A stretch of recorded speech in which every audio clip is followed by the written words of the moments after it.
Finalmente o Cruz Maltino encontrou reforço. Jogador que atua no futebol mexicano, craque argentino, que pode estar chegando para assumir aí o posto de meia atacante, de meia de ligação do Vasco aí pro restante da temporada. Vamos falar sobre a virada, o gol bizarro, o Campeonato Brasileiro.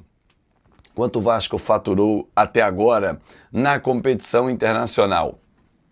Tudo isso e muito mais agora, então chega deixando logo o seu like, comenta e compartilha e, claro, se inscreve aqui no seu canal, na sua casa, que é o Fanático Vascaíno. Fala aí, fanático vascaíno, fanática vascaína, que alegria encontrar você aqui nesta quinta-feira, dia 7 de maio de 2026. Uma informação importante, já que a gente está falando também de mercado da bola, é um jogador que se tornou negociável. O Atlético Mineiro não relacionou o Gustavo Scarpa nos últimos jogos para ele não completar os 12 jogos, porque o Gustavo Scarpa nesse momento para o Galo é considerado negociável. O Atlético Mineiro quer vender o meia Gustavo Scarpa. O Clube Mineiro, inclusive, decidiu deixar o jogador fora dos últimos 4 jogos do Brasileirão antes da pausa para a Copa. O Scarpa soma 10 partidas na competição e ainda pode atuar em 2 antes de atingir um número limite, o que permitiria uma transferência para outro clube. O meia, vale lembrar que foi um dos nomes sugeridos pelo presidente Pedrinho e na época a 777 em 2023, quando ainda estava na Europa avaliando um possível retorno ao Brasil. Ele estava ainda pelo Nottingham Forest. Ele voltou, concretizou a negociação com o Galo. O Scarpa em 2022 foi o melhor jogador pelo Campeonato Brasileiro atuando pelo Palmeiras. Foi transferido pelo Nottingham Forest, não teve uma sequência. No Galo também não teve ali uma sequência. No início deste ano o Vasco voltou a debater internamente a questão da vinda do jogador. E eu pergunto a você, torcedor Cruz Maltino, nesse momento o Vasco tem o Johan Rojas, que atua como camisa 10. Tem o Matheus França, que pode ser uma boa surpresa. Tem o Zuccarello, que entrou muito bem na partida, atuando pelo meio, fora o Ramon Rick como volante. São bons reforços. Seria necessário, nesse momento, ou você traz um camisa 10 bom para ser titular, ou uma aposta que seria o Gustavo Scarpa. Coloca aqui nos comentários, quero saber a sua opinião. Falando agora de mercado da bola, cara, primeira coisa, sobre o meia atacante Bruneta, Juan Bruneta, argentino, que joga lá no México, né? Joga lá no Tigres do México. O Vasco segue negociando, o jogador já deu o aval, o jogador já deu o ok, o jogador já disse sim para o seu empresário em uma transferência para o futebol brasileiro para vestir a camisa do Vasco. Porém, a equipe mexicana vem fazendo jogo duro, né? Inicialmente, o nosso diretor de futebol, o português, né? O nosso querido ali, o Admar Lopes, ele segue tentando ali um empréstimo com opção de compra. Mas, como é um jogador que está em alta, como é um jogador jovem, como é um jogador com muito potencial de futuro, parece que a equipe mexicana prefere vender o atleta. O Vasco pode tentar ali fazer a aquisição de 60% do passe do Bruneta,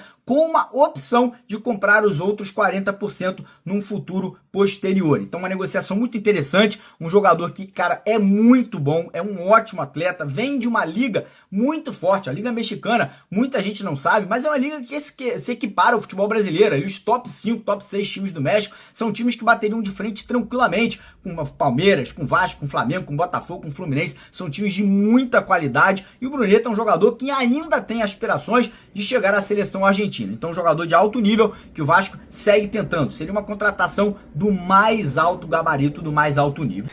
Gente, até vi alguns memes, algumas brincadeiras, né? Como o Vasco é o time da virada, pô, não esperou levar um gol. Já fez logo um gol contra. Bizarro o gol contra.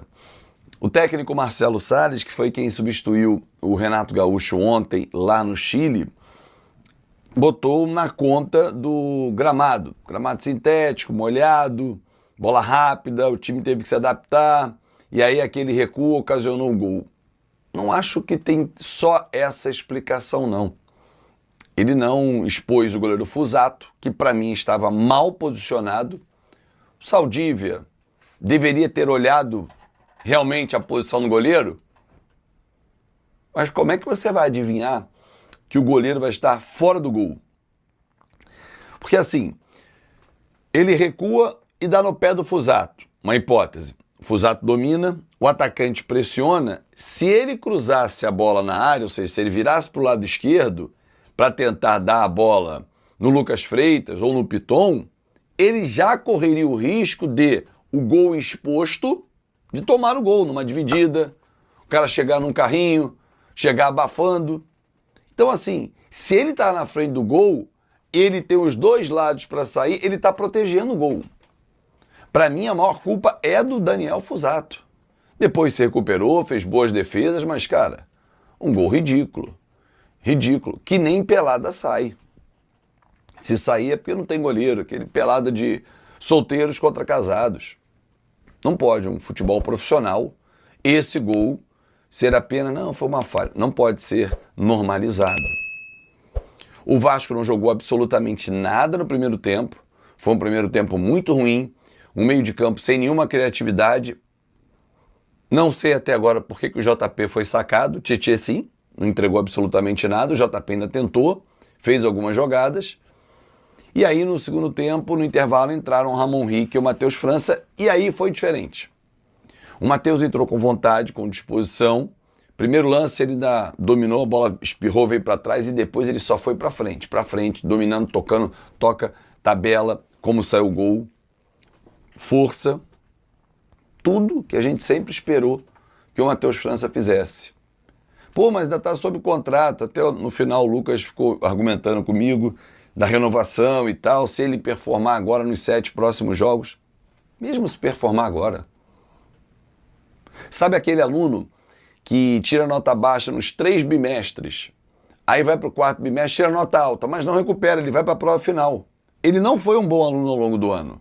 Ele apenas tentou recuperar no último. É o que o Matheus França está tentando fazer. Nada do que ele fizer agora, para mim, vai apagar os 10 meses que ele ficou lá atrás, não fazendo absolutamente nada. Agora, que ele teve uma atuação que nós esperávamos ontem, sim. E ele foi um dos comandantes da virada, para mim, o melhor em campo.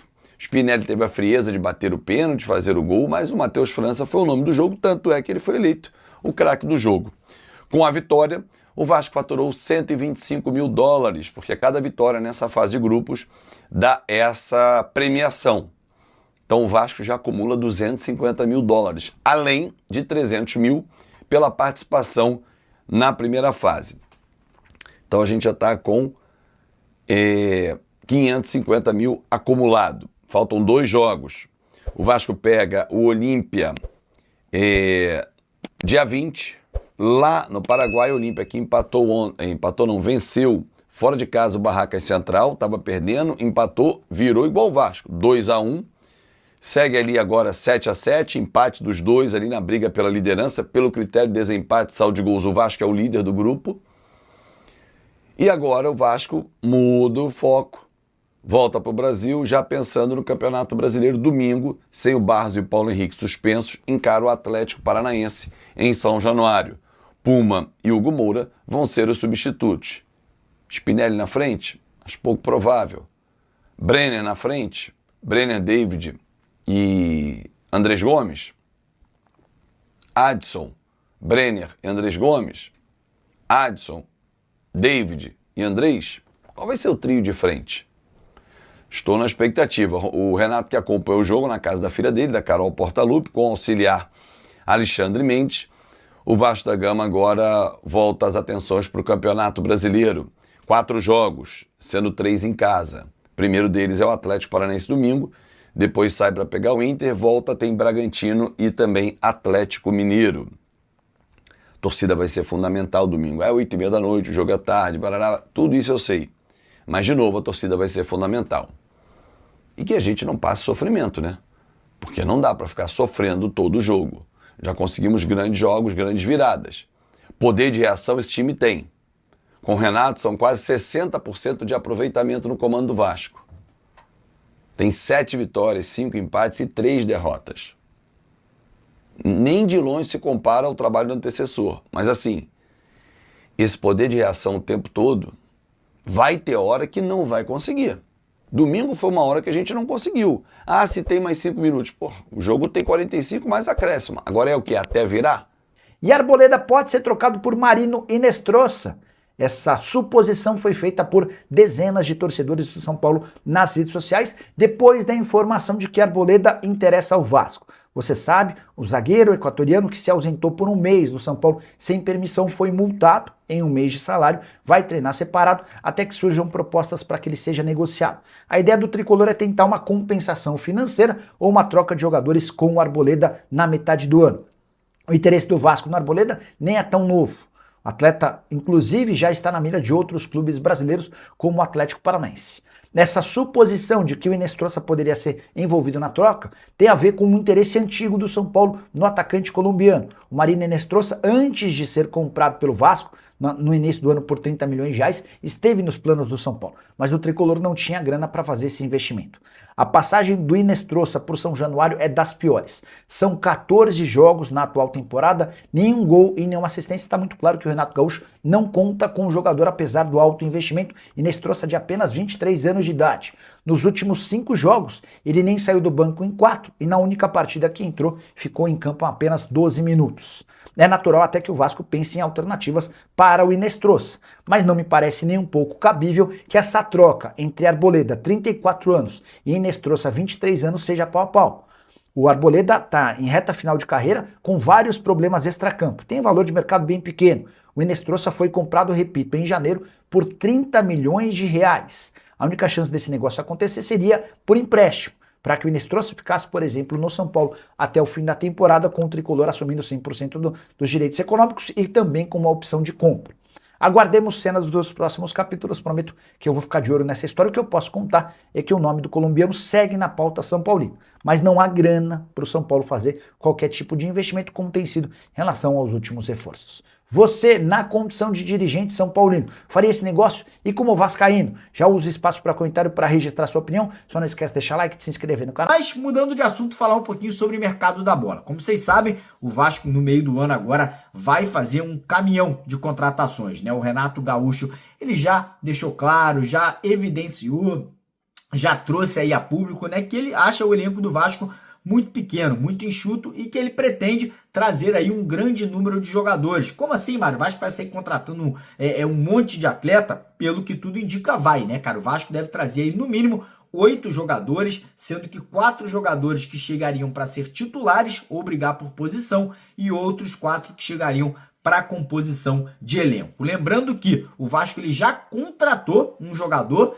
que é o lateral esquerdo Paulinho do América Mineiro. A gente já tem também a volta, né, o reforço caseiro do volante Jair, agora, né, nesse meio de temporada. Então estamos falando de 2 peças importantes. O Vasco já tem aí definido quais são as posições que o Vasco vai buscar nesse meio de temporada. Zagueiro, volante, meia atacante e atacante de lado de campo, né? Muitos nomes já vêm sendo falados. O Vitor Sá, jogador brasileiro, ex-Botafogo, que está no Krasnodar, Cebolinha, enfim, muitos jogadores aí que vêm sendo, né, ventilados nos bastidores do Vasco, mas a informação que a gente obteve aí no decorrer da noite, da madrugada, é que nos corredores do Vasco, 2 nomes vêm agradando muito aí com a possibilidade de um retorno por empréstimo com opção de compra ao final da temporada, que são 2 crias da base do Vasco. Quem são esses jogadores? O meia Evander, né, que saiu muito cedo do Vasco, jogou na Europa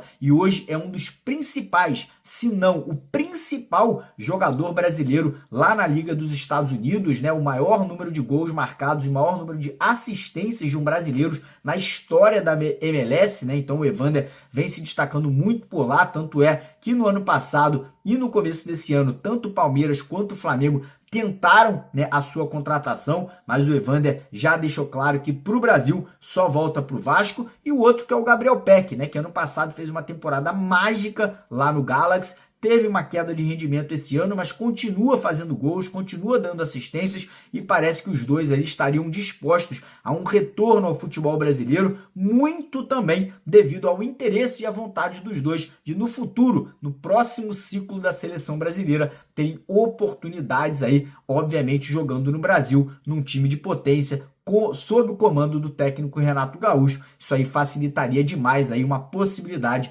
de convocação desses dois atletas. Fala galera, beleza? Mais um vídeo novo pra vocês. Já dá aquela moral, deixe seu like, compartilhe, já comenta aí embaixo e não se esquece de se inscrever no canal pra não perder nada, hein? Porque aqui tem vídeo novo todos os dias. Forte abraço, galera. Fui!